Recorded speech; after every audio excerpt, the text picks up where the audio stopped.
Howdy, it's me, Monabyss.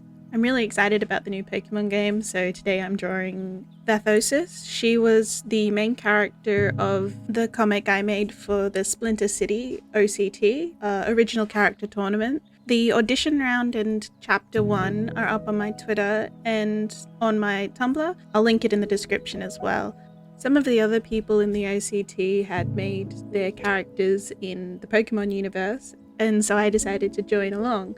On the right, I have the reference of Vathosys and her Pokemon. For the drawing, I started with a very basic idea of I just wanted Vathosys and a couple of her Pokemon. I also wanted to work more on my background, so I started sketching some ideas with scenery and Vathosys and where she could sit on the piece. I wasn't a really big fan of the first idea. With that one, I just wanted to see what Vathosys would look like if she was sitting in the Zoroark's fur. The second thumbnail I did, I made it so Vathosys would be more of the center of attention while also giving a background by having the sun behind her and her facing the viewer. The third one I did, I wanted it to be in sort of a cave with water and her going through it. I didn't add any Pokemon to that because I wasn't actually sure about the composition. It just seemed really cluttered once I started putting things in, and so I moved on to the fourth. I kind of went for a bird's eye view on this one, showing like the scenery from really high up, but I wasn't really liking the idea of drawing really small towns and stuff underneath there. I was looking for a more scenic from a frontward angle. I wanted to keep for the next sketch the Corviknight flying and scenery, so I did a more frontward sketch and I started with the scenery first and I'd put the Corviknight in and Vathosys last. For the sixth sketch, I went back to the cave idea. I tried drawing just the backgrounds, shapes, and angles, rocks in the front, having shading to see like where I could place things. I was having a lot of trouble. I was trying with light sources. Eventually, I landed on a more character-focused piece with Vathosys traveling through a thin cave entrance, and I really did end up liking that one.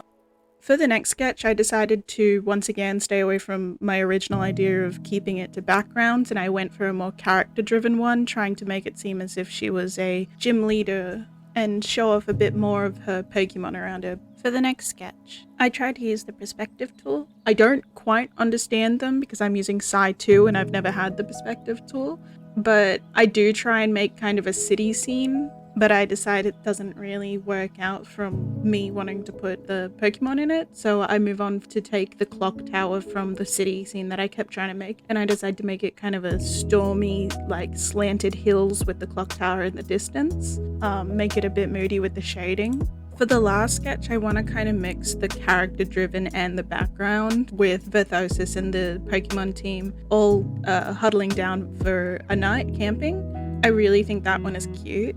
I decided that the piece that I wanted to do was the one with the clouds and the scenery, so I take that and I put it onto a larger canvas. I fix up some of the perspective on the Corviknight with an actual reference.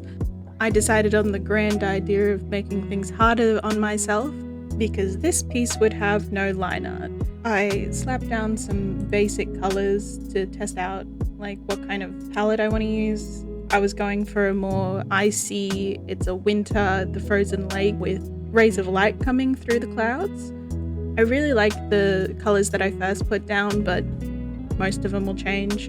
In the end, I don't feel like I relayed a frozen lake very well. It just kind of looks very stagnant, and the color change I made, it just kind of looks like it's there, which is fine. I should have probably looked up a better reference for a frozen lake, got some better colors. The forest itself, I did not put a lot of effort into. My hatred of painting or drawing trees grows stronger every day. But I do really like the painted clouds. If you look really close, they just kind of look like a mess, but from further back, I really like how they came out.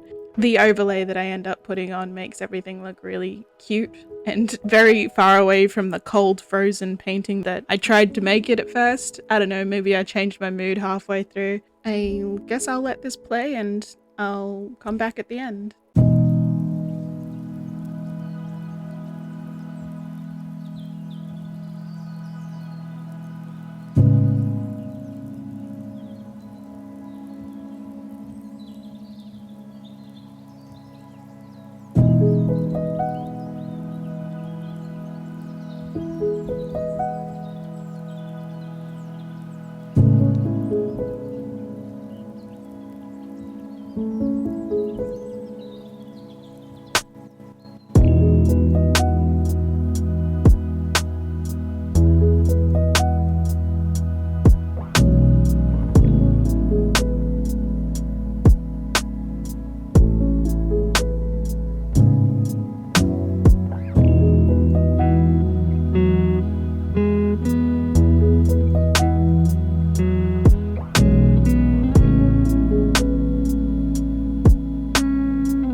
I hope you all enjoyed my speed paint.